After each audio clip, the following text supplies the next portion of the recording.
नमस्कार, news update में आपका स्वागत है। आपके साथ मैं हूं विवेक। खबरें बताएंगे, पर पहले एक महत्वपूर्ण खबर देंगे आपको। ये खबर देहरादून से है, जहां एक निजी होटल में नीति आयोग ने कार्यशाला का आयोजन किया। इस कार्यशाला में मुख्य अतिथि के रूप में सीएम धामी उपस्थित रहे। इस दौरान सीएम धामी ने कहा कि तेजी से हो रहे जलवायु परिवर्तन हमारे समाज के लिए एक चिंता का विषय है, जिसको लेकर विशेषज्ञों से मंथन जारी है। राज्य सरकार कोशिश कर रही है कि हमारे जल स्रोत जो सूख गए हैं उनको पुनर्जीवित किया जाए। वहीं नीति आयोग बदलते जलवायु परिवर्तन के मद्देनजर गहन अध्ययन कर रही है।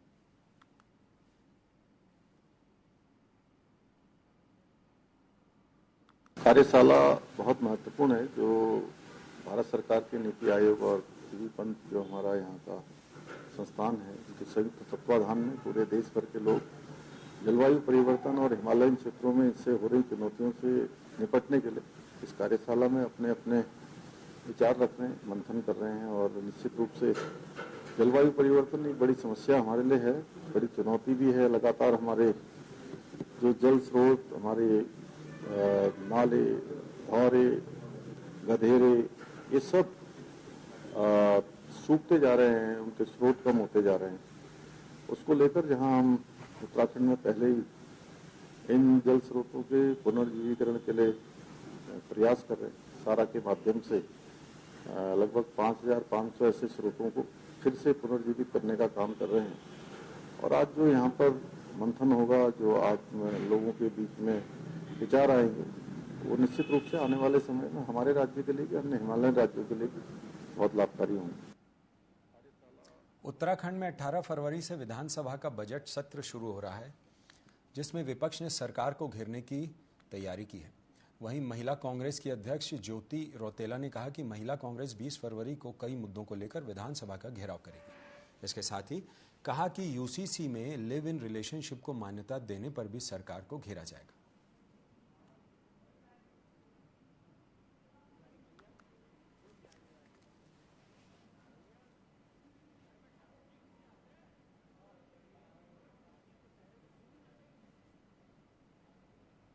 20 तारीख को विधानसभा का घेराव कर रहे हैं। और इस वक्त विभिन्न मुद्दे हैं, बेरोजगारी है, महंगाई है, महिला सुरक्षा है। हर तरीके से इस प्रदेश की जनता इस भाजपा की सरकार से त्रस्त है। लेकिन जो मेन मुद्दा है इस बार जो हम लोग विधानसभा सत्र का घेराव कर रहे हैं, उसका रीजन है कि यूसीसी को जिस तरीके से सरकार ने लागू करा और जिसमें उन्होंने लिव इन को जिस तरीके से लीगलाइजेशन करा। अभी तो बहुत सारे लोग लिव इन का मतलब नहीं समझ ले, लेकिन बिना विवाह के एक लड़के और एक लड़की को जो साथ रहने की प्रक्रिया को जो सरकार ने शुरू करा, मुझे लगता है कि कहीं ना कहीं वो देवभूमि उत्तराखंड, हमारे सनातन धर्म और हमारे माता पिता के जो वो हैं उसके वसूल हैं, उसके खिलाफ है। और जिस तरीके से सरकार ने इसको लागू किया, इसको लीगलाइजेशन कर रही है, ये है हमारे प्रदेश की संस्कृति को खराब करने का काम ये सरकार कर रही है। और हम इसके खिलाफ 20 तारीख को महिला कांग्रेस धरना प्रदर्शन विधानसभा के बाहर करेगी। उत्तराखंड में मंगलवार से विधानसभा सत्र शुरू होने जा रहा है और इस बार का सत्र ई नेवा के माध्यम से हो रहा है, जिसको पेपरलेस कहा गया है।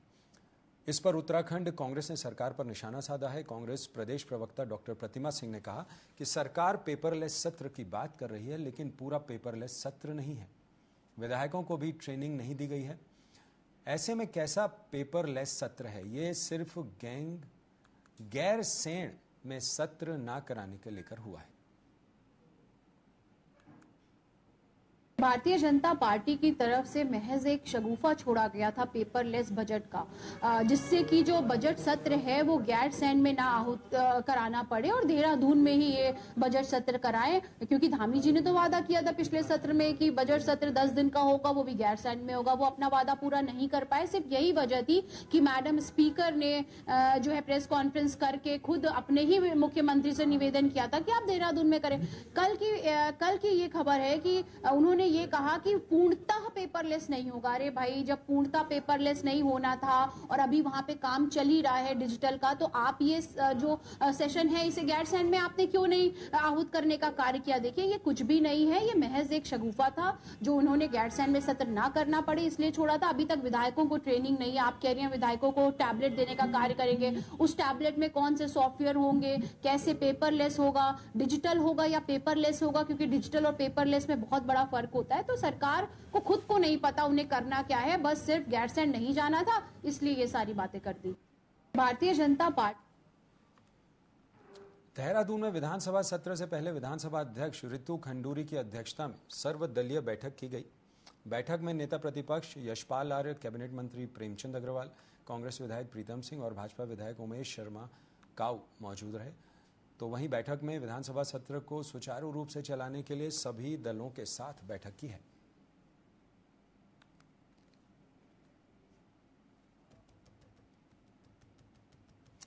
जॉब सिक्योरिटी और नई मशीनों के साथ ट्रेनिंग के लिए कौशल विकास विभाग ने टाटा कंपनी के साथ एमओयू किया है, जिसके तहत राज्य के 13 आईटीआई कॉलेज को लिया गया है। वहीं मीडिया से चर्चा के दौरान विभागीय मंत्री सौरभ बहुगुणा ने बताया कि इन कॉलेजों पर 423 करोड़ 54 लाख का खर्चा होगा, जिसमें राज्य सरकार 64 करोड़ रुपए देगी। उन्होंने कहा कि इससे युवाओं को नई मशीनों के साथ ट्रेनिंग की सुविधा मिलेगी और विदेश में भी नौकरी का मौका मिलेगा। इसके साथ ही युवाओं को अच्छी सैलरी भी मिल सकेगी। इंडस्ट्री 4.0 के तहत हमने स्किल डेवलपमेंट विभाग ने, हमारे आईटीआई विभाग ने टाटा टेक्नोलॉजीज के साथ एक एमओयू किया है, जिसमें 13 आईटीआई हमारे टाटा टेक्नोलॉजीज के माध्यम से, उनके एक्सपर्टीज से, उनकी टेक्नोलॉजी से चलाई जाएगी। टोटल इसमें व्यय जो है वो 423.54 करोड़ का आएगा।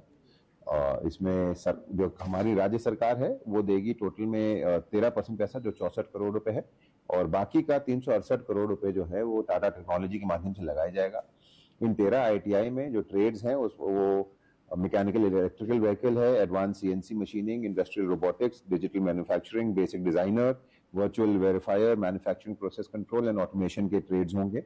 बहुत अच्छी एक सुविधा हमारे बच्चों को मिलेगी उत्तराखंड के, कि वो आज की टेक्नोलॉजी पे, आज की डिमांड के हिसाब से, जो हमारी सोच है कि हर बच्चे को जो ट्रेनिंग मिले वो आज के हिसाब से मिले, आज की मशीनों पे मिले, आज की टेक्नोलॉजी पे मिले, ताकि उसका जॉब लगना और उसको जॉब मिलना आसान हो जाए।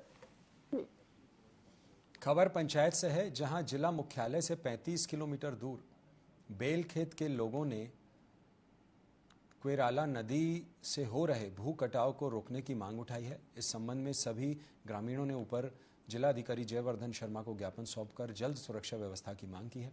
ग्रामीणों ने कहा कि जल्द सुरक्षा व्यवस्था नहीं होती है तो ग्रामीण उग्र आंदोलन के लिए बाध्य होंगे।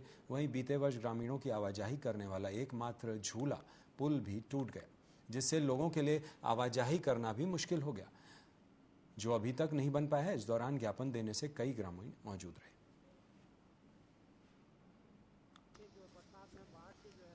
हमारे काफ़ी खेत कट गए हैं और पुल भी बह गया है, कई खनन हो रहा है।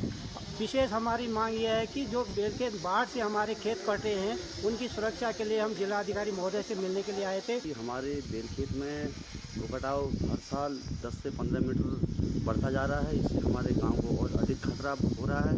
उपजाऊ भूमि है, 80 से 100 परिवार रह रहे हैं वहाँ पे। आज हमने एडीएम साहब के माध्यम से एक ज्ञापन उनको दिया है कि इसमें जल्द से जल्द कार्रवाई करें, सुरक्षा दीवार लगाएं या वायर जो भी होता है, हमारे गाँव की सुरक्षा के लिए ज्ञापन दिया गया है। रुद्रपुर से एक हैरान कर देने वाला मामला सामने है, जहां विधायक से केंद्रीय गृह मंत्री अमित शाह के बेटे के नाम पर 3 करोड़ रुपए की मांग की गई। कॉल करने वाले ने खुद को जय शाह बताया और उत्तराखंड में मंत्री पद दिलवाने के बदले ये रकम पार्टी फंड के नाम पर मांगी। इस मामले में विधायक शिव अरोरा के सहयोगी अभिषेक मिश्रा ने पुलिस में तहरीर दी और कॉल की रिकॉर्डिंग भी सौंपी। फिलहाल पुलिस पूरे मामले की जांच कर रही है।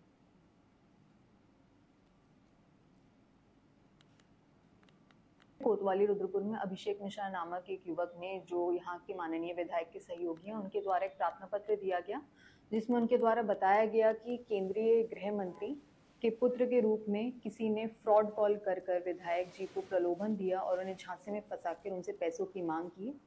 यह कॉल प्राप्त होने पर विधायक जी द्वारा इसमें त्वरित कार्रवाई की गई और अपने सहयोगों के माध्यम से हमें यहाँ कोतवाली में तहरीर दी गई, जिस पर मुकदमा पंजीकृत किया गया है। एक कॉल आता है, उस कॉल में एक व्यक्ति अपना नाम जयलाल शाह बताता है और बात करते करते वो अपने आप को आदरणीय गृह मंत्री अमित शाह के पुत्र बताता है और राजनीतिक विषयों पर उत्तराखंड की चर्चा करना आरंभ करता है।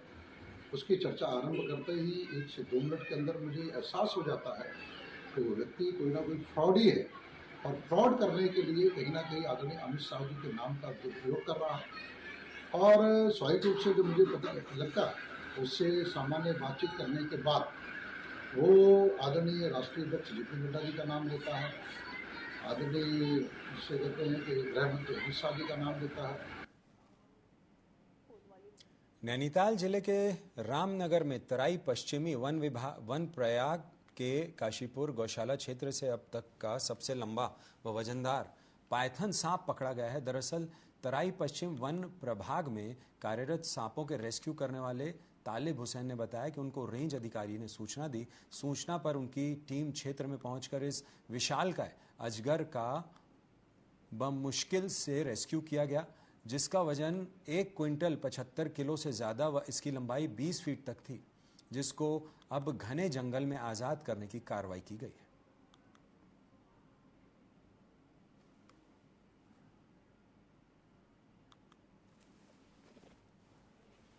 काशीपुर सैनिक कॉलोनी से, और वहाँ से हमने ये रेस्क्यू किया, किसी के खेत में आ गया था, तब हम इसे ले गए। 20 फुट लंबा सांप है, 1 क्विंटल 70 किलो इसका वजन है।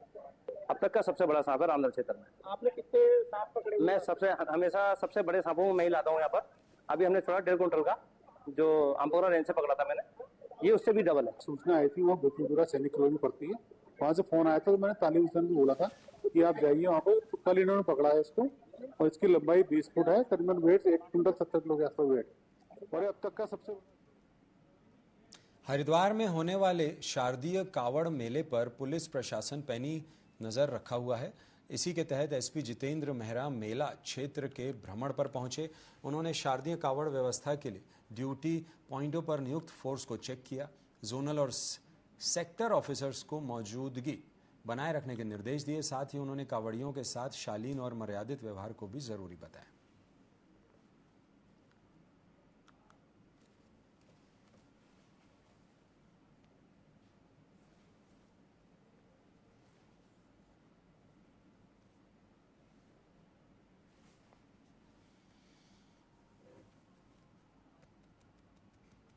नैनीताल जिले के रामनगर में तराई पश्चिमी वन प्रभाग के काशीपुर गौशाला क्षेत्र से अब तक का सबसे लंबा और वजनदार पायथन सांप पकड़ा गया है, जिसका वजन 1 क्विंटल 75 किलो से ज़्यादा बताया गया, जबकि लंबाई 20 फीट से ज़्यादा है। वहीं तराई पश्चिम वन प्रभाग में कार्यरत सांपों के रेस्क्यू करने वाले तालिब हुसैन ने बताया कि उनको रेंज अधिकारी की ओर से सूचना दी गई थी कि घर के पास में खेत में एक विशालकाय अजगर घुस गया है, जिसके बाद उनकी टीम ने क्षेत्र में पहुंचकर इस विशालकाय अजगर को बमुश्किल रेस्क्यू किया। वहीं तराई पश्चिम के रेंज अधिकारी पूरन सिंह खनायत ने बताया, इतना लंबा और वजन का पायथन पहली बार रेस्क्यू किया गया है, जिसको अब घने जंगल में आज़ाद करने की कार्रवाई की जा रही है।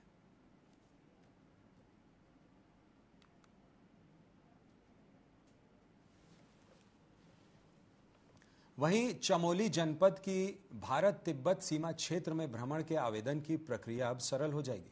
जिला प्रशासन की पहल पर इनर लाइन परमिट के आवेदन के लिए ऑनलाइन सुविधा शुरू की जा रही है, जिसके लिए प्रशासन की ओर से वेबसाइट तैयार की गई है, जिसका शीघ्र सुचारू संचालन शुरू किया जाएगा, जिसके बाद सीमा क्षेत्र में भ्रमण के इच्छुक पर्यटन घर बैठे सुगमता से इनर लाइन परमिट के लिए आवेदन कर सकेंगे। जिलाधिकारी संदीप तिवारी ने बताया, चमोली के सीमा क्षेत्र में भ्रमण के लिए इनर लाइन पास के आवेदन की सुविधा को ऑनलाइन किया जा रहा है, जिसके लिए HDFC बैंक की ओर से CSR मदद से वेबसाइट निर्माण कर धनराशि उपलब्ध करवाई गई है। उन्होंने कहा कि इनर लाइन पास के लिए अब इच्छुक व्यक्ति सुगमता से आवेदन कर सकेंगे। अधिकांश लोग देवताल जाने की भी इच्छा रखते हैं, तो उसके लिए पहले SDM जोशीमठ के यहाँ ऑफलाइन पासेस बनते थे, तो HDFC बैंक के CSR के माध्यम से एक हमने ऑनलाइन लिंक बनाया है। इसमें अधिकतम हम 100 लोगों को अलाउ करेंगे पर डे, तो उससे रजिस्टर करवा के लोग अपना देख डाल लिए जा सकेंगे, जो एक चाइना बॉर्डर का एरिया है, इसलिए हमने थोड़ा संख्या को सीमित रखा है। पिछले 18 वर्षों से नौकरी और पेंशन की मांग को लेकर आंदोलन कर रहे प्रदेश के एसएसबी प्रशिक्षित गुरिल्लाओं का सरकार की ओर से बार बार मांगे पूरी करने का आश्वासन देने पर अब सब्र का बांध टूट गया है। अपनी 3 सूत्रीय मांगों को लेकर गुरिल्ला संगठन प्रदेश अध्यक्ष युद्धवीर सिंह ने के निर्देश पर प्रदेश के हजारों गुरिल्ले 17 फरवरी को देहरादून में मुख्यमंत्री आवास कूच को लेकर रविवार को देहरादून को रवाना हो गए। महाआंदोलन को लेकर चंपावत गुरिल्ला संगठन जिलाध्यक्ष ललित बागोली के नेतृत्व में चंपावत जिले के सैकड़ों गुरिल्ला देहरादून को रवाना हुए, जिनमें बड़ी संख्या में महिला गुरिल्ला भी शामिल हैं। संगठन जिलाध्यक्ष बगौली ने कहा, इस बार गुरिल्ला करो या मरो का नारा लेकर देहरादून मुख्यमंत्री आवास कूच के लिए रवाना हुए हैं। कहा, गुरिल्ला इस बार अंतिम और निर्णायक लड़ाई लड़ेंगे। गुरिल्ला बिना मांग पूरी होने तक आंदोलन नहीं तोड़ेंगे। उन्होंने कहा, इस बार गुरिल्ला आत्मदाह करने से भी पीछे नहीं हटेंगे। कभी कह रही है कि तुमको इस विभाग में लिया जाएगा, कभी कह रही है 10 दिन का समय दे रही है, कभी 48 घंटे का समय दे रही है, मगर हम लोगों को कोई कार्रवाई नहीं हुई है। हम लोगों को लगातार गुमराह कर दिया जा रहा है। हमारे कितने गुरिल्ला लोग जो है चले गए हैं। हम लोगों ने यह तय किया है कि इस समय जो हमारी मांग पूरी नहीं होगी तो हम लोग देहरादून से उठेंगे नहीं। अपनी मांग को लेकर किसी हाल में भी अपनी मांग को लेकर के आएंगे और हम लोग अनिश्चितकालीन धरने पर वहाँ पर सीएम आवास के बाहर बैठ जाएंगे। और हम लोगों की यह मांग है कि 3 सूत्रीय मांग है, जिसकी उम्र है उसको नौकरी मिलनी चाहिए, जो आश्रित है उसको उसके आश्रितों को कुछ आर्थिक सहायता मिलनी चाहिए, जो जवान है जो बुजुर्ग है उसको भी कुछ आर्थिक उसको पेंशन मिलनी चाहिए। हम लोगों की 3 सूत्रीय मांग है। हम लोगों ने यह तय किया है कि जब तक हमारी मांग पूरी नहीं होगी तब तक हम उठेंगे नहीं। और लगातार सीएम से हमने 365 बार मैंने ज्ञापन दे दिया है, मगर उस ज्ञापन की कोई सुनवाई नहीं हो रही है। रुड़की के नगर निगम चौक के पास कलियर अड्डे से 3 साल का बच्चा अचानक लापता होने से हड़कंप मच गया। हालांकि पुलिस ने मुस्तैदी से चंद घंटों में लापता बच्चे को सकुशल बरामद कर लिया। बता दें कि एक महिला अपने 3 साल के बच्चे के साथ रुड़की में कलियर अड्डे पर उतरी थी। इस दौरान उनका बेटा हमाद अचानक लापता हो गया। सूचना के बाद जांच में जुटी पुलिस को जानकारी मिली कि बच्चा रामपुर स्थित वेंकट हॉल में आयोजित शादी समारोह में मौजूद है। मौके पर पहुंची पुलिस ने बच्चे को सकुशल बरामद कर लिया है। हालांकि बच्चा किन परिस्थितियों में लापता हुआ, इस पूरे प्रकरण की जांच की जा रही है। एक हमारी बहन का फंक्शन था, उसके यहाँ से दावत में आए थे, तो जैसे ही बच्चा उतरा वो वहाँ से गुम हो गया और ये उससे मिला है रामपुर चुंगी से। घटनाक्रम तो ऐसा महसूस कर रहे थे, कई घंटे बच्चे तो ये लेके आए बेचारे वहाँ से, इस पे मिला रामपुर चुंगी पर से। हम बस में से उतर रहे थे, वो मैं बाद में उतरी, मेरी सास के साथ था ये, तो उनके पास ही खड़ा था मेरी सास के। ठीक है। तो जब हमने नीचे उतर के देखा हमें ये मिला नहीं, फिर हमने ढूंढनी शुरू कर दी। ठीक है। पुलिस ने जिस तरह से उनका बहुत शुक्रिया उनका, धन्यवाद। देर बस अड्डे से एक 3 साल का बच्चा गायब हुआ है और वह अपनी मां के साथ आया हुआ था मेटाडोर में। मेटाडोर से उतरने के पश्चात जैसे ही वो ई रिक्शा में बैठने का प्रयास कर रहे थे या उससे बातें कर रहे थे, तभी माताजी ने देखा उनकी कि बच्चा नहीं है और मोमेंटरली बिल्कुल 1-2 मिनट के अंतर्गत ही बच्चा उनकी कस्टडी से हट गया था। इसके बाद पुलिस को सूचना दी गई। हमारे जो प्रभारी खुद निरीक्षक हैं एसपी साहब हैं कुश मिश्रा जी, इनके नेतृत्व में हमारे द्वारा टीम गठित की गई। रामपुर चुंगी से बच्चे को सकुशल बरामद कर लिया गया है। वहां पर कुछ लोगों के द्वारा बच्चे को देखा गया और उनके द्वारा पुलिस को सूचना दी गई। वो लेकर उसको गंगनेर थाने पर लाए। माता पिता को बुलाया गया और उनके द्वारा कंफर्म किया गया कि यही हमारा बच्चा है और उन्होंने पुलिस की सराहना की है। रुद्रपुर के कोतवाली क्षेत्र से विशेष समुदाय के युवक की ओर से एक नाबालिग को बहला फुसलाकर साथ ले जाने का मामला सामने आया है। पुलिस ने पिता की तहरीर के आधार पर मुकदमा दर्ज कर मामले की विवेचना शुरू कर दी है। पुलिस को सौंपी गई तहरीर में बताया गया कि उसकी बेटी कक्षा 9वीं की छात्रा है। वह दुकान में सामान लेने गई थी, लेकिन वह घर वापस नहीं लौटी। मोहल्ले के सीसीटीवी फुटेज में वह उवैस अंसारी के साथ जाती हुई दिखाई दे रही है। पिता ने बेटी की सकुशल बरामदगी और आरोपी के खिलाफ कानूनी कार्रवाई की मांग की है। एसपी सिटी उत्तम सिंह नेगी ने बताया कि नाबालिग और युवक दोनों की मित्रता सोशल मीडिया में हुई थी। फिलहाल मुकदमा दर्ज कर अग्रिम कार्रवाई की जा रही है। रुद्रपुर थाने पे कि एक उनकी लड़की नाबालिग जो है उसको कोई लड़का उससे दोस्ती करके, ये सोशल मीडिया के माध्यम से दोस्ती करके उसको बहला फुसला कर ले गया है और मुकदमा पंजीकृत कर दिया गया है और अपराध के सभी एंगल्स की जांच की जा रही है। रुद्रपुर थाने पे उत्तराखंड में कल से बजट सत्र शुरू होने वाला है, जिसको लेकर आज सर्वदलीय और कार्य समिति की बैठक हुई, जिसमें कांग्रेस ने कई सवाल उठाए। इस बार के सत्र में कांग्रेस का सरकार को कई मुद्दों पर घेरने की योजना है। वहीं विधानसभा में नेता प्रतिपक्ष यशपाल आर्य से टीवी 24 के संवाददाता ने खास बातचीत की। उत्तराखंड का बजट सत्र कल से शुरू होने वाला है, जिसको लेकर आज कार्य समिति की बैठक भी हुई है। बैठक में कई नेता पहुंचे हैं। नेता प्रतिपक्ष यशपाल आर्य बैठक में मौजूद रहे। क्या कुछ कार्य समिति में रहा है, सीधा बात करें। सर, बहुत स्वागत है। जी, धन्यवाद आपका बहुत बहुत। सर, कार्य समिति की बैठक हुई है, किन मुद्दों को लेकर चर्चा हुई और इस बार सरकार को घेरने के लिए क्या प्लान कांग्रेस के?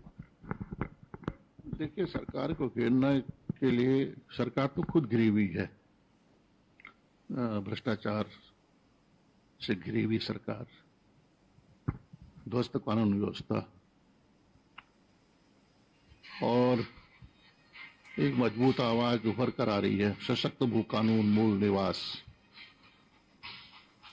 प्रीपेड स्मार्ट मीटर,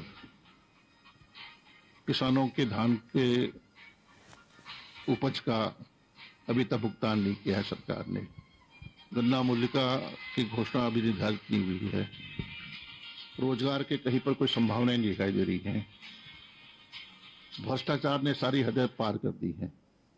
तो तमाम मुद्दे हैं। आज हमारी बैठक है 5 बजे कांग्रेस विधानमंडल दल की, उसमें विमर्श होगा, बातचीत होगी, सबकी राय से हम उन विषयों को सदन में रखना चाहेंगे नियमों के तहत। और लेकिन दुर्भाग्य है कि उत्तराखंड में ऐसी सरकार है जो लोकतंत्र पर विश्वास नहीं करती है, लोकतांत्रिक मूल्यों का हनन करती है और जो सदन को बाधित करती है। सदन समय अवधि सदन की जितनी होनी चाहिए छोटा होता जा रहा है, समय अवधि छोटी करती गई है। सत्र को लेकर हमेशा कम चलता है, लेकिन भारतीय जनता पार्टी और सरकार का कहना है कि 521 सवाल आए हैं, 30 माननीय विधायकों ने सवाल किए, जिसमें ज्यादातर जो विधायक हैं वो भारतीय जनता पार्टी है, कांग्रेस के लोग सवाल ही नहीं करते। अब देखिए ये कहना मुनासिब नहीं होगा, उचित नहीं होगा कि ये तय किसने किए हैं कि प्रश्न भारतीय जनता पार्टी के विधायकों द्वारा पूछे गए हैं और भारतीय जनता पार्टी के माननीय विधायक अगर प्रश्न कर रहे हैं तो इसका मायने क्या है कि उनके क्षेत्र में जो उनकी जो प्रश्न है संभवतः विकास से, बुनियादी सवालों से, अवस्थापना से, डेवलपमेंट के विषय होंगे, तो वो ही इसके माध्यम से सरकार को घेरना चाहते हैं। और कांग्रेस ने कितने सवाल किए हैं, कितने जवाब, ये तो आने वाले जब सदन प्रश्नकाल होगा एक दिन बाद 18-19 तारीख को, तब देखने को मिलेगा कि हमारे माननीय विधायकों ने कितने प्रश्न प्रस्तुत किए हैं। अभी हमारे साथ बात कर रहे थे नेता प्रतिपक्ष यशपाल आर्य, जिन्होंने कहा है कि सरकार को घेरने के लिए कांग्रेस पूरी तरह तैयार और कई ऐसे मामले हैं जिनको लेकर बजट सत्र के दौरान सरकार को घेरा जाएगा। देहरादून से वीडियो जर्नलिस्ट हरीश के साथ आदिल पाशा, टीवी 24।